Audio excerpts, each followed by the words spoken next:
네, 오늘 이 본문의 말씀을 가지고 잃어버린 희망을 찾아서라는 제목으로 말씀을 전할 때에 저는 저에게도 또 들린 여러분에게도 하나님의 끝끝이 은혜의 길을 주님의 이름으로 소원합니다. 우리 옆에 계신 분과 한번 이렇게 인사해 봤으면 좋겠습니다. 내 옆에 앉아 계심이 가장 큰 복입니다. 네, 앞으로도 한번 해주시겠어요? 혼자 계시는 분들 계시네요. 네, 내 앞에, 내 뒤에, 내 옆에 계시는 가장 큰 복입니다. 네, 잘하셨습니다. 감사합니다. 오늘 우리들의 그 모든 발걸음 가운데 하나님의 끝끝인 은혜와 위로 있기를 소원합니다. 네, 정말 위로가 넘치는 그런 교회를 꿈꿨던 것 같아요. 작년 2024년이죠. 2024년을 맞이하면서 고민하고 또 기도했던 우리 교회의 표, 또 슬로건 하나가 무엇이었냐면 이 백성을 위로하라 였습니다. 이 백성을 위로하라. 저희 교회가 작년에 설립이 되었잖아요. 그랬을 때에 브리즈번 땅에 이렇게 교회가 많은데 또 하나의 교회를 세우시는 이유가 무엇일까 고민하고 또 고민해봐도요, 이 땅을 위로하시기 위함이라고 생각이 드는 거예요. 그럴 때 이 교회가 부디 오시는 그 모든 분들이 위로가 충만한 그런 교회 되기를 기도하였습니다. 어떻게 위로 받으셨습니까? 위로 받으셨습니까? 네, 물론요. 제가 얘기한 그 위로는 물론 우리가 함께 다가감으로 인하여 삶을 나누고 또 손을 더하고 마음을 나누는 위로도 포함되어 있지만 사실 그런 위로가 다다라고 이야기하면 이내 실망할 겁니다. 위로받으러 오신 분들이 오히려 저 때문에 속상하신 분들도 계시고 또 서운함을 느끼신 분들도 굉장히 많으실 거예요. 그런 위로를 원함으로 함께 하였는데 그 함께하는 순간이 오히려 더 상처가 되는 일들 또한 있으셨을 거라는 거죠. 그럼에도 불구하고 하나님은 오늘 이 시간 우리를 위로하십니다. 그럴 때 그 위로라는 것은요, 다른 위로가 아니에요.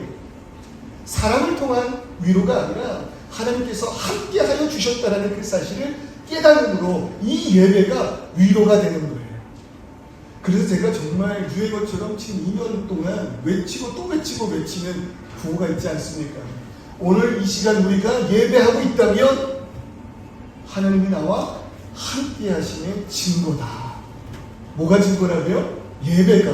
무엇의 증거라고요? 하나님이 나와 함께 하심에 대한 증거라고요.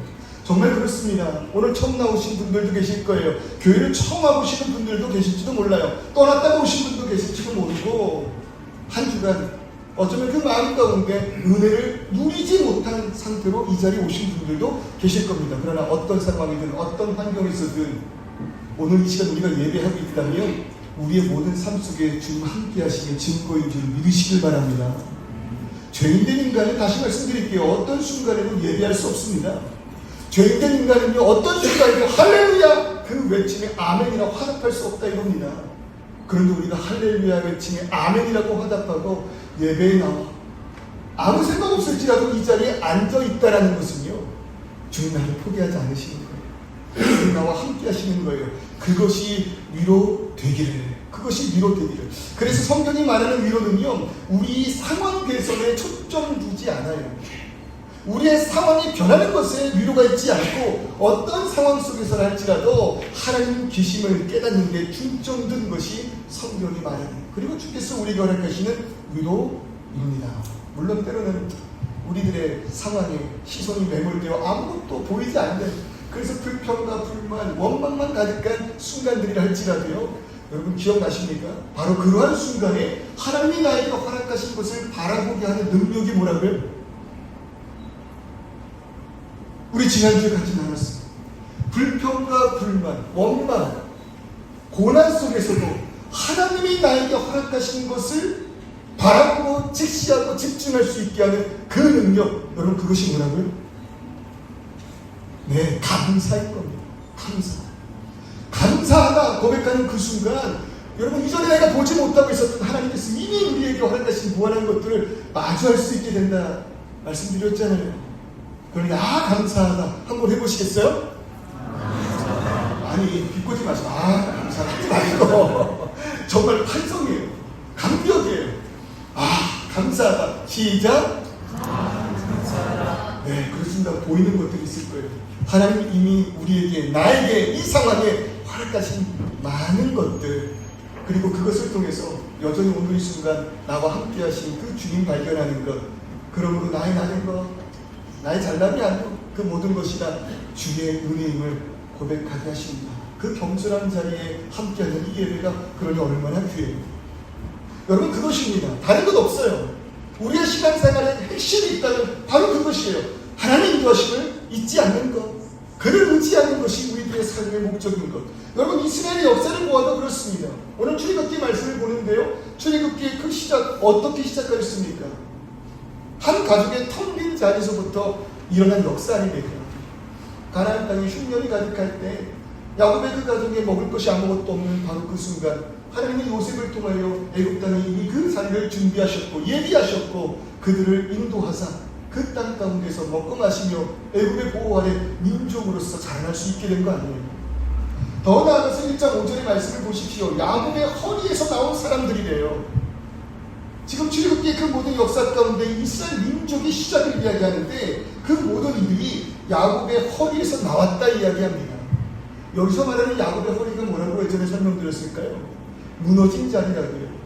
야곱 나루가에서 하나님과 씨름하며 무너져버린, 부러져버린, 그래서 쩔뚝쩔뚝거릴 수밖에 없는 그 부러짐, 그 환도뼈, 그것이 야곱의 허리라는 뜻이에요. 그런 지금 민족이 된 이스라엘 모든 백성들이 그 출처가 어디예요? 그 시작이 어디예요? 무너진 자리라는 것입니다. 무너졌다는 것은요, 혼자 힘으로는 결단코 일어날 수 없음을 의미하는 거예요. 누구 붙잡아야 돼요? 주님 붙잡아야. 부러진 환도뼈, 그것을 인하여 무너진 자리에 있었던 야곱의 이름을 이제 이스라엘이라 부르리라. 여러분, 이스라엘의 시작은 무너진 자리에서부터였다는 겁니다. 그런 이스라엘이라는 하나님을 의지하지 않으면 살아갈 수 없는 민족을 이야기하는 거예요. 같은 개념으로 오늘 성도란 무엇입니까? 성도들의 개념은 무엇입니까? 성도의 정의는 무엇입니까? 따라해볼까요? 주님 없이는 한 걸음도 걸을 수 없는 자. 그것이 성도라 이거예요. 그것이 우리들의 정체성입니다. 하나님을 의지해야만 걸어 나아갈 수 있고 하나님을 의지해야만 내일을 바라볼 수 있는 사람들. 여러분, 이것을 기억한 채 오늘 본문을 한번 넘어왔으면 좋겠습니다. 연약했던 그 민족 이스라엘, 무너진 곳에서 시작한 그들. 그런데 그들이요, 애굽에서 하나님의 인도하심 속에 큰 민족을 이루었다 이야기합니다. 7절의 말씀을 보니까 이스라엘 자손은 생육하고 불어나 번성하게 되었대요. 하나님께서 한 사람을 부르셨습니다. 창세기 12장 아브라함을 부르자 그에게 언약하셨어요. 내가 너로 인하여 큰 민족을 이루겠다. 그러니까요, 출애굽기 지금 1장 오늘 이 말씀은요, 하나님께서 아브라함에게 언약하신 내용의 성취를 목격하는 거예요. 내가 너로 인하여 큰 민족을 이루겠다. 그런데 아브라함 입장에서는 어떻게 생각할 수 있을까요? 큰 민족은커녕 그에게 주어진 것은 한 명 이삭뿐이었다는 것입니다. 그런데 그의 삶이 이 땅에서 끝이 나고 하나님의 영원한 시간 안에서 거하는 그때 이 모든 역사 가운데 말 그대로 민족의 형성의 모습을 아브라함은 마주한 거 아닙니까? 그는 먼저 아버지 품에 거한 그때 그 품으로 나오는 모든 자들이 자신의 민족임을 깨닫는 그 순간 얼마나 감격했겠냐 이거예요. 여러분, 기억하세요. 하나님의 말씀은 신실하게 성취되는 말씀을 믿으십시오. 하나님이 말씀하시면 우리는 의심할 필요가 없는 거예요. 왜요? 하나님은 신실하신 분이에요. 그는 말씀하신 그 모든 것을 이루어내시는 분이라 이거예요. 창세기 12장의 언약이 출애굽기 1장 7절에서 이루어지는 그 모습을 목격하시라는 겁니다. 물론 나의 시대에 나의 시간에는 그 모든 것이 이루어지지 않는다 할지라도 하나님의 시간 속에서 우리에게 허락하신 그 언약은 성취된다 이겁니다. 그러니 나의 역할은요, 오늘 이 시간 내가 할 일은요, 그 언약의 결론을 마주하는 것이 아니에요. 그 시간의 역사 가운데 내가 있음을 믿고 하나님이 나를 통하여 이루시는 그 언약의 한 점임을, 한 퍼즐을 믿고 오늘 나에게 주어진 일들이 있다면, 사명의 자리가 있다면 마다하지 않고 주님 나를 통하여 그 역사를 이루어 주시옵소서. 그 소원으로 순종하는 것, 그것이 성도의 복음임을 잊지 마시기를 주님의 이름으로 축원합니다. 여러분, 그뿐입니까? 그뿐만 아니라 오늘 보시라고요, 이수가 번성한 것뿐만 아니라 매우 강하여 온 땅에 가득하게 되었더라. 얼마나 은혜롭습니까? 받은 복이 결국에는 성취되는 그 현장 가운데 우리가 마주하고 오늘 예배하고 있다면 그것이 참된 은혜라는 것입니다. 그런데요, 그렇게 그 은혜를 누리고 충만한 복을 감당해야 할 이스라엘 민족 가운데 문제가 있는 거예요. 아픔이 있어요. 그들은 지금 종이 되었습니다. 너무나도 오랜 시간 종된 그 모습으로 애굽이라는 이방 땅을 위하여, 이방의 그 왕을 위하여 헌신하고 엎드려져 있다는 거예요. 도대체 왜 이런 문제가 발생했을까? 왜 이런 일이 일어난 것일까? 그 시작을 8절 이렇게 말하고 있습니다. 요셉을 알지 못하는 새 왕이 일어나 애굽을 다스리더니. 그들이 이런 언약의 성취와 복을 누리는 자리에서 오히려 고난과 아픔을 당할 수밖에 없었던 이유, 이렇게 설명한다고요. 요셉을 알지 못하는 새 왕이 일어났대요. 요셉을 알지 못하는 그 새 왕. 단순히 이거는요, 요셉이라는 인물을 애굽이 잊어버렸다, 더 이상 요셉에 대한 역사를 기록하고 있지 않다, 뭐 이런 뜻, 이런 일차원적인 얘기는 아니겠죠. 애굽은 이제 잊었습니다. 완전히 망각하는 것입니다. 그 애굽을 기근에서 구원하신 하나님의 역사, 요셉이라는 인물을 통하여 애굽 땅을 구원해내신 하나님의 그 은혜와 호의가 더 이상 그들에게는 중요하고 기억에 남는 그러한 사건이 아니라는 거예요. 더 나아가서 역사적인 의미도 있는데요. 그것이 뭐냐면 요셉이 활동했을 당시에 애굽을 다스렸던 왕조가 힉소스 왕조라 그렇게 이야기를 합니다. 그런데 그 왕조는요, 세메 계열이에요. 한마디로 애굽 정통 민족이 아니라는 뜻입니다. 그러니까 이방 민족이 애굽 땅에 들어와 자리를 잡고 그 땅을 정복해 나아가 다스렸던 시기가 힉소스 왕조 시대예요. 그러니까 이방에 대해서 굉장히 환대가 있는 거예요. 이방에 대해서 그 마음이 열려 있는 거예요. 자신들도 그러했으니까. 그러니 히브리인이었던 요셉과 같은 자들도 총리의 자리에 오를 수 있었다는 겁니다. 그런데 시간이 지나고요, 그 왕조가 무너지고 지금 이 출애굽기 시대에는요, 이 시대의 바로는요, 람세스 왕조의 사람이에요. 람세스 이름 자체가 이집트스럽잖아요. 애굽스럽잖아요. 네, 전통 왕조의 사람입니다. 그러니까 이집트 정통 민족이 다시금 그 땅을 차지하게 된 거예요. 그러니 이들에게 트라우마가 있습니다. 우리가 전통임에도 불구하고 이방인들에게 이 땅을 빼앗겼던 그 순간, 그러니 이들의 그 마음 가운데에는요, 다시 한번 그 치욕스러움을 맞이하고 싶지 않은 거예요. 그러니 이방의 역사를 지워버립니다. 이방의 잘남을 다 꺾어버리고 우리가 얼마나 위대하고 월등한 민족인지를 나타내 보이고 있대요. 그 대표적인 이야기가 요셉을 알지 못한다라는 뜻이 되겠죠. 그러니 그들의 입장에서 그 민족을 구원해냈던 요셉은 은혜에, 그리고 나의 그 모든 마음을 쏟아 섬겨야 할 우리의 조상이 아니라 통제해야 할 이방 민족 중에 한 사람이었을 뿐이라는 거예요. 심지어 지금 이스라엘의 모습이 어때요? 생육하고 불어나 번성했습니다. 그 수가 점점 늘어나고요, 그들의 삶의 모습이 강하여 온 땅에 가득하게 되었대요. 그 모습이 이 민족에게는, 이 애국 사람들에게는 두려운 거예요. 불안한 거예요. 왜? 다시 한번 이방의 그 강함이 우리를 점령할까? 혹은 외부에 계속되는 그 침략 속에서 안쪽으로, 바깥쪽으로 손을 잡고 우리를 밀어내지는 않을까? 전쟁이 나면 이들이 대적과 손잡고 애굽을 떠날까 염려하였다는 겁니다. 10절의 말씀 보세요. 우리가 그들에게 대하여 지혜롭게 하자.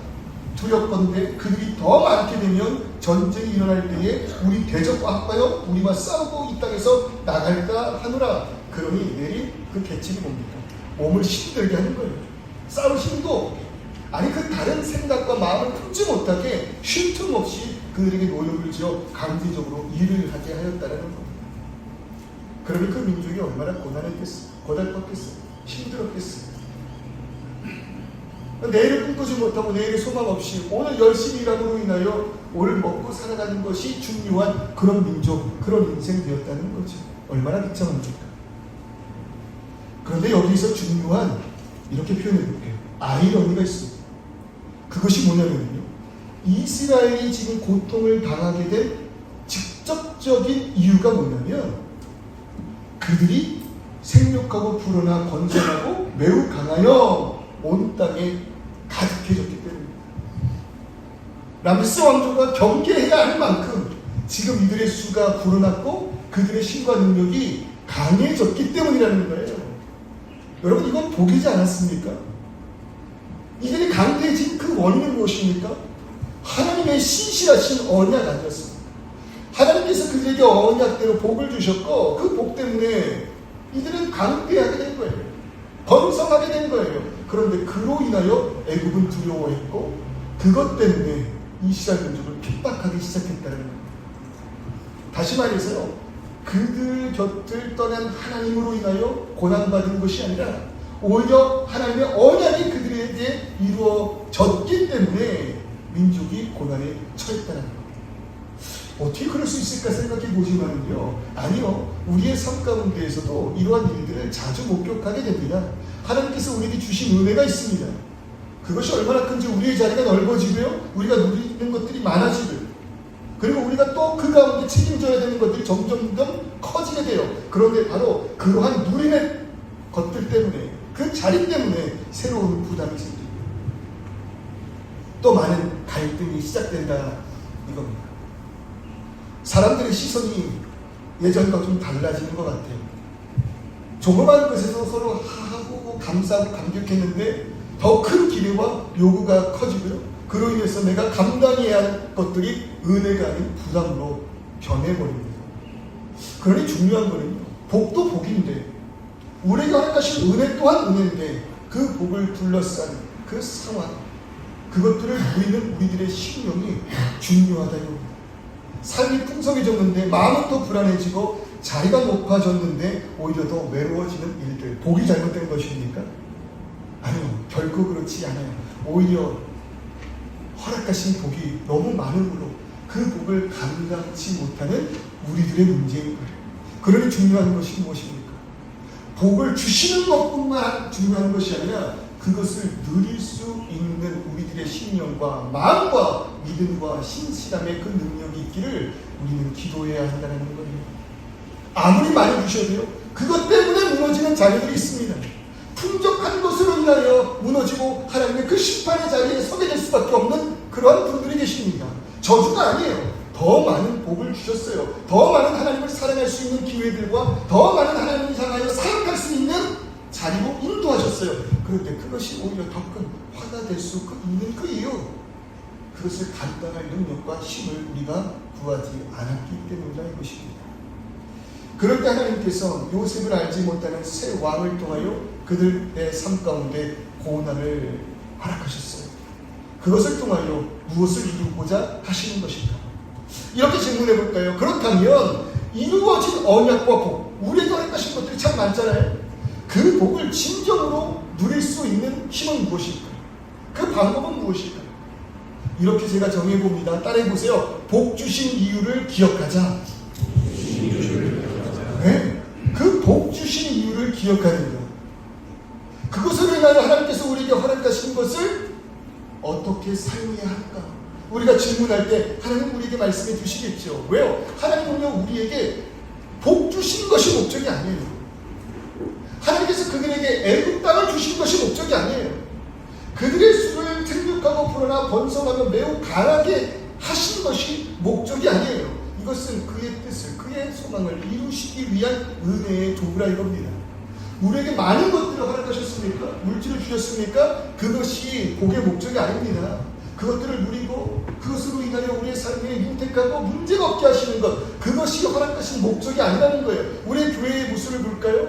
하나님께서 교회를 설립해 주셨습니다. 그게 목적이 아니라는 겁니다. 하나님께서 동역자들을 허락하셨습니다. 그게 목적이 아니라는 겁니다. 재정과 여러 가지 것들을 허락하셨어요. 그게 목적이 아니라 이 모든 것을 통하여 하나님이 우리를 어떻게 인도해 나아가시는지, 그리고 그러한 것을 통하여 어떻게 하나님의 그 나라를 이루어 갈 수 있는 것인지. 그러니 지금 이들이 하나님의 많은 복이 임하였음에도 불구하고 고난 속에 있는 그 이유는 잃어버린 게 있다는 거죠. 우리에게 이러한 복을 주신 그 이유, 다른 표현으로 언약을 이루어 주신 그 뜻, 이들의 삶의 그 방향, 무엇보다 하나님께서 민족을 통해 이루고자 하시는 그 소망을 이스라엘 민족은 잊어버리는 것입니다. 이들에게는 소망이 있었어요. 이들에게는 소망이 있었습니다. 바로 직전 창세기 50장 24절 25절의 말씀을 보면은요, 그 유명했던 요셉이라는 자가 죽을 때가 다 되어 그 민족을 향하여 유언과 자신의 소망을 부탁합니다. 그것이 24, 25절이에요. 요셉이 그의 형제들에게 이르되 나는 죽을 것이나 하나님이 당신들을 돌보시고 당신들을 이 땅에서 인도하여 내사 아브라함과 이삭과 야곱에게 맹세하신 땅에 이르게 하시리라 하고. 그러니까 요셉은 지금 이방 땅에서 굉장히 성공한 인물 아닙니까? 애국이라는 그 제국 큰 땅에서 총리까지 되었으면요 인생 잘 풀린 거예요. 성공한 거예요. 그러면 참 하나님 나에게 허락하신 모든 것들을 감사했다. 나는 여한이 없으니 잘 놀다 간다. 그게 어쩌면 유언, 정말 복을 누린 자들의 유언 아닐까요? 그럼에도 불구하고 요셉은요 아닌 거예요. 그 마음의 소원과 소망이 애국을 향하고 있지 않아요. 언젠가 하나님이 너희를 다시금 아버지의 땅으로 이끌어내실 것이다. 우리의 그 조상에게 언약하신, 아브라함에게 언약하신 대로 그 땅을 너희에게 허락하신 그 날이 올 건데, 그러니 그 모든 것을 두고 요셉의 소원을 보세요. 그 소망을 보세요. 요셉이 또 이스라엘 자손에게 맹세시키기 이르기를, 맹세하라는 거예요. 내가 눈을 감기 전에 맹세해달라는 거예요. 이르기를 하나님이 반드시 당신들을 돌보시니 당신들은 여기서 내 해골을 메고 올라가겠다. 내가 비록 여기에서 나의 육신의 삶이 끝난다 할지라도 나의 유골이라도 반드시 그 땅으로 옮겨달라. 그 땅이 나의 소망이라는 거죠. 요셉뿐만입니까? 그의 아버지 야곱의 마지막을 보십시오. 창세기 49장 29절에 야곱의 유언을 보세요. 그가 그들에게 명하여 이르되 내가 내 조상들에게로 돌아가리니 나는 햇사람 에브론의 밭에 있는 들에 우리 선조와 함께 장사하라. 이 굴은 가나안 땅 마물의 막벨라라. 아브라함이 햇사람 헤브론에게 밭과 함께 사서 그의 매장지를 삼았으므로. 그러니까 아브라함이 소원한 대로 하나님께서 이 모든 땅들을 우리의 민족이 허락하셨을 때 그것의 증거되기를 소원하는 마음으로 사라를 묻기 위하여 삼은 그 막벨라굴에 야곱도 아들 잘 만나가지고 애굽에서 지금 잘 살고 있잖아요. 그러나 돌아갈 것을 소원했다. 그게 이들의 소원, 소망이었던 겁니다. 그의 아버지 아브라함은요 하나님의 그 복으로 인하여 그 땅에 얼마나 많은 것들을 누렸는지 몰라요. 전쟁에 나아가는데 사병 318명을 이끌고 나아갈 만큼 거부였습니다. 하나님의 아브라함에게 복을 내사 그가 파는 땅마다 우물을 나게 하셨고 그가 심는 곡식마다 자라게 하셨으므로 부족한 것이 없게 하셨다고요. 그런데 그의 마지막의 모습을 보시면요 자신의 일생을 그 삶을 이렇게 고백합니다. 나는 나그네요 거류하는 자입니다. 자신에게 허락하신 그 복으로 땅을 살 수 있었어요. 집을 지을 수 있었어요. 그 부족을, 자신의 민족을 그 땅에서 안전하게 살아가게 할 수 있었다는 겁니다. 그러나 아브라함의 소망은 그 땅에 있지 않았어요. 아브라함의 소원과 소망은, 야곱의 소원과 소망은, 요셉의 유언은 그 나라, 그 땅, 하나님의 나라인 것입니다. 그러니 이런 고백을 한 것 아니겠어요? 그러나 보세요. 세월이 지나 이스라엘 백성은 애굽에서 번성하고 강대해졌음에도 불구하고 무슨 신호예요? 강대해졌다는 건 이제 더 이상 애굽의 보호 아래 있지 않아도 된다는 뜻이에요. 그 사이드. 이제 더 이상 그들의 보호가 필요 없어요. 이제 더 이상 우리가 연약하지 않아요. 이제 더 이상 우리가 기다리고 있지 않아도 돼요. 이제 움직일 때예요. 이제 나아갈 때예요. 이제 그 소원을, 그 소망을 이룰 바로 그 타이밍이에요. 그런데 그들은 움직이지 않았다라는 겁니다. 오히려 먹고 사는 문제가 해결이 되고 삶이 안정되자 요셉의 유언을 잊어버렸어요. 요셉의 소망을 잊어버렸어요. 하나님의 꿈을 저버렸어요. 가야 할 길보다 지금 눈앞의 안정을 더 소중히 여기기 시작한 것입니다. 그런 모습을 성경은요 죄라고 이야기하는 겁니다. 죄. 설교 시작의 내용을 다시 한번 생각해 보십시오. 이스라엘은 어떤 자들입니까? 무너진 환덕뼈로 인하여 스스로 걷지 못해 하나님이 이렇게 세워주시고 이끌어주시려면 나아가는 민족이 이스라엘. 성도라 함은 어린아이같이 되어 부모 없이는 살아갈 수 없음을 인정하고 무너진 자리에서 인도하시는 그 길이 옳은 길인 줄 믿고 나아가는 자들이 성도라 한다면, 그럴 때 내가 의지하는 것이 하나님이 아닐 때 그것을 죄라고 이야기하고요 바로 하나님 외에 다른 것을 의지하는 그 백성을 성경은 다른 신, 나를 위하여 쓰인 다른 신, 즉 우상이라고 말한다는 거예요. 지금 이 민족에게 하나님이 아닌 애굽이 자신들의 의지가 되어버렸어요. 그 순간 애굽은 그들의 신, 그들의 우상이 될 것입니다. 애굽이 편해졌다는 사실이 문제가 아니고요. 우리의 삶이 윤택해졌다, 살만해졌다, 그게 문제가 아니고요. 그 편안함에 마음을 빼앗긴 것이 문제라는 겁니다. 그럴 때 보세요. 하나님은 요셉의 소망을 잃어버린 백성들에게 누구를 허락하셨다고요? 그들이 요셉의 유언을 잊어버리니 하나님이 그들에게 허락하신 왕이 누구예요? 요셉을 알지 못하는 왕을 허락하신 거예요. 그들의 그 심령 가운데 요셉의 유언이 없으니 하나님이 요셉을 알지 못하는 왕을 허락하심으로 그들이 다시금 그 땅에서 소망을 꿈꾸게 하셨다는 거죠. 편안한 애굽에 눌러앉아버린 백성을 다시 일어서게 하기 위한 하나님의 조치가 요셉을 알지 못하는 왕의 등장이라는 겁니다. 그럴 때 오늘 이 시간 우리들의 그 모든 삶들을 보십시오. 출애굽기 2장 13절 이스라엘 자손은 고된 노동으로 말미암아 탄식하며라고 이야기합니다.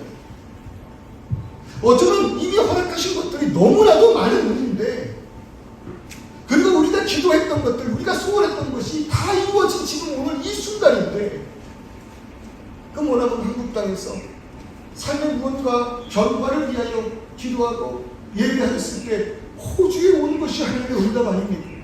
그 가운데서 조금씩 비전을 해결해 주셨고 이 모습까지 인도해 주셨잖아요. 당장 먹고 살 것, 직장, 직업 고민한 그때 하나님이 그 모든 것 하나하나 우리의 기도의 응답대로 풍족하게 채워주신 은혜가 있잖아요. 지난주에 제가 설교 가운데 스시출연에서 먹는 그 초밥 얘기했잖아요. 더 이상 저는 그릇의 색깔을 보지 않아도 될 만큼 허락하신 복을 누리게 되었어요. 참 감사한 거 아닙니까? 수중에 있는 돈 부족하여서 맥도날드에서 햄버거 하나 싼 거 먹고 스시를 먹었던 그 옛날이 있는데, 지금은요 자주는 아니어도 가끔 기회가 있으면 스시출연에 가서 심지어 접시 색깔도 보지 않고 먹어도 그렇게 삶에 큰 무리와 데미지가 없을 만큼 생각해 보십시오. 하나님 다 채워주시지 않으셨어요? 그럼에도 불구하고 지금 이 민족과 같이 고된 노동으로 말미암아 탄식하고 있는 그 이유가 무엇이냐는 거예요. 도대체 우리가 잊어버리고 잃어버린 것이 무엇인가? 그러나 바로 그때 하나님께서 우리들의 그 모든 삶 가운데 요셉을 알지 못하는 왕으로 인하여 흔들려지는 그 자리가 은혜인 줄을 주님의 이름으로 붙드시기를 소원합니다. 왜요? 이들이 탄식할 때 부르짖는 그 소리가 하나님께 상달된지라. 소원과 소망을 잃어버린 그들이 고통이 깊어지자 다시 드디어 부르짖기 시작합니다. 그러니까 언제나 그들과 함께 계셨던 하나님께서 그들의 신음에 응답하시고 그들을 그 두려움 가운데 건져나 다시는 그 민족이 꾸었던 꿈대로, 그의 조상들이 품었던 소망의 그 땅으로 이들을 인도해 내기 시작하셨다는 거예요. 오늘 우리들의 그 삶 가운데 여러분 좋은 남편 주신 줄을 믿습니다. 아멘. 여러분들이 기도한 대로, 소원한 대로 하나님 너무나도 맞는 남편 허락하셨어요. 복입니다. 아내를 허락하셨어요. 자녀들을 허락하셨어요. 심지어 교회를 허락하셨어요. 예배드리고 싶으셨잖아요. 마음 다하여 예배한 그 자리를 소망하지 않으셨습니까? 꿈꾸지 않으셨습니까? 다른 걱정 말고, 다른 생각 말고, 다른 심정 감정 내려놓고 주님만 찬양하게 해주세요. 주님만 의지하게 해주세요. 그럴 때 하나님 허락하신 곳이 이 자리잖아요. 그럴 때 허락하신 이 모든 복들이요, 우리 가정의 복들이, 우리 교회의 복들이, 허락하신 그 사명들이 부디 우리의 삶에 고난되지 않기를 주님의 이름으로 축원합니다. 받은 복들을 오히려 누리며 감개해지는 그 순간, 지금부터 우리가 그 뜻을 이루기 위한 때인 줄을 알고 하나님을 향하여 나아갈 수 있는, 그 소망을 향하여 나아갈 수 있는 우리들의 그 모든 삶, 나 혼자 할 수 있다 고백하며 나아가는 교만스러움이 아니라 당신만을 의지할 수밖에 없는 내가 되기를 소원할 때 어쩌면 오늘 이 시간 우리 가운데 기도할 수밖에 없는 수없이 많은 이유들은 하나님의 은혜인지도 모르겠습니다. 아니, 은혜입니다. 믿으시기를 소원합니다. 왜요? 하나님은요, 무너진 자리에 있는 자를 만나주시기 때문입니다. 따라해볼까요? 하나님은 무너진 자리에 있는 자를 만나주신다. 그것으로 끝이 아니고요. 하나님은 만나시기 원하여 우리를 무너뜨리신다. 그 무너짐을 겸손이라고 이야기한다면요, 하나님 겸손한 자 만나주시는 거예요. 그리고 만나시기 위하여 오늘 이 시간 우리를 겸손케 하시는 거예요. 그러니 얼마나 큰 은혜입니까? 우리가 그 소망을 다 잃어버리고 애굽에서 평생 죽노릇하며 나가는 것이 아니라 우리가 겸손해질 때 부르짖는 그 음성에 주님 들으시고 다시금 잃어버린 그 소망을 붙들게 하심으로 가나안을 꿈꿀 때 하나님의 그 크신 능력의 손으로 그 민족을 인도해내사 가나안을 허락하신 우리가 갈 궁극적인 바로 그 땅, 그곳이 우리가 잃어버리고 하나님께서 우리에게 허락하시기를 소원하는 참된 평안의 자리임을 믿으시기를 주님의 이름으로 축원합니다. 이 시간 우리 다 같이 찬송할 때 다시 한번 이 꿈을 공유하였으면 좋겠어요. 이 세상을 살아가는 동안에 나의 꿈을 의지할 수 없는 이유는 우리의 한계는 허락하신 복의 호조건입니다. 그럴 때 우리들의 그 소망이 그 복을 누리는 것으로 끝나는 것이 아니라 그것을 넘어선 하나님의 나라를 소망하게 될 때 하나님 역사하실 줄 믿습니다.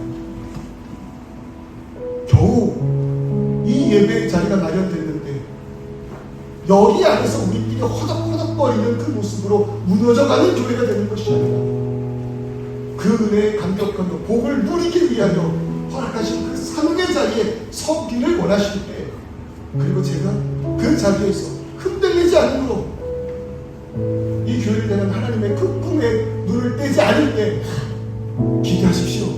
2026년 여러분 기대하십시오. 여러분들이 헌신의 마음으로 서 있는 그 자리를 통하여 우리가 미처 잃어버렸던 그 꿈이 무엇인가를 깨달아 알게 하실 줄 믿습니다.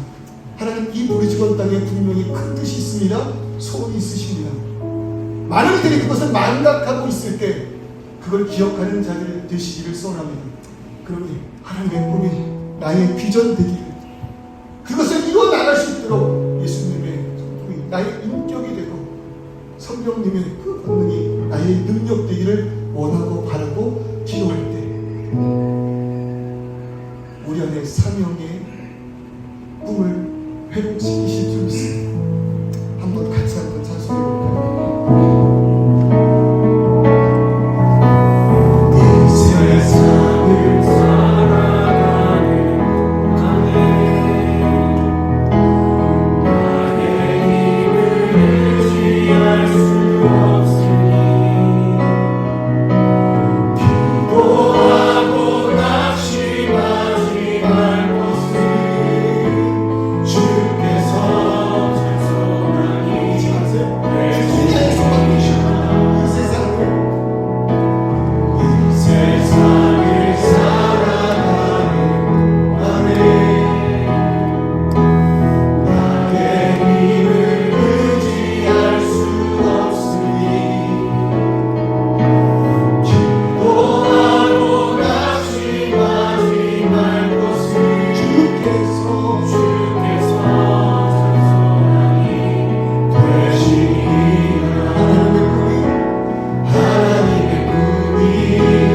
잃어버린 그 소망을 회복하시고 하나님의 소망, 하나님의 비전, 그것이 나의 소망과 나의 비전 되기를 원합니다. 주님 우리를 인도하실 때 나의 마음 가운데 잊고 살았던 많은 은혜를 회복케 하시고 감사하게 하시고 감격하게 하셔서 오늘 나를 통하여 역사하신 그 모든 자리에 서게 하여 주시옵소서. 이 교회가 그 자리에 서게 하여 주시옵소서. 고개 허덕거리는 것이 아니라 감사함으로 인하여 겸손하게 모든 것을 누릴 때 우리를 통하여 당신의 뜻 이루어 주시옵소서. 우리나라 동서로 기도합니다. 하나님 아버지, 이 시간 우리들의 그 마음을 주께 올려드립니다. 잊고 살았던 그 마음과 하나님 하나님 우리 가운데 다시 들리는 소리, 그것이 아버지는 나의 삶이야. 주님께서 주의 뜻을 이루하여 하시는 허락하신 것들을 통하여 하나님께 감사하며 주셔서 삶을 부족하고 이루하여 주시옵소서. 무엇을 잃어버린 무엇을 하지 마음을 통하여 하나님 그들을 겸손케 하시고 그들을 부르짖게 하시고 그 부르짖음에 응답하셨습니다. 오늘 이 시간 고난이 있어야만 부르짖는 거니까 겸손하고 늘 겸손하고 주님의 소망과 소원을 붙드는 우리 되게 하여 주시옵소서. 주여 주시옵소서. 그럼에도 불구하고 감사합니다. 민족의 고난과 아픔이 오히려 잃어버린 소망을 회복하는 기회가 되었다면 오늘 그럼에도 불구하고 우리의 삶 가운데 감사할 수밖에 없는 이유는 우리의 낙심으로 인하여 주님을 향해 우리의 시선을 돌릴 수 있었기 때문입니다. 그러니 고난 중에서도 감사할 수 있는 우리 되게 하여 주옵소서. 다만 반복됨에도 불구하고 주님 의지하지 않으며 나의 많은 것, 나의 능력이라 외치는 교만의 자리에 있지 않고 그러므로 인하여 세상에 함몰되는 내가 되는 것이 아니라 오히려 허락하신 그 복들이 주의 뜻을 이루게 하심의 도구인 줄을 깨달아 그것으로 교만해지지 않고 오히려 겸손하게 주의 뜻을 구하는 우리들에게 하나님이여 그 나라를 이룰 수 있는 참된 능력 허락하여 주옵소서. 그러므로 우리에게 허락하신 것들을 통한 나의 나아갈 길이 기대가 됩니다. 우리가 갈 그 길이 설레입니다. 주님 그 받은 복을 세워가며 겸손해지는 우리를 통해 주님여 이 땅이 잃어버린 그 소망을 이루어 주시옵소서. 우리를 사용하여 주시옵소서. 예수 그리스도의 이름으로 기도드립니다.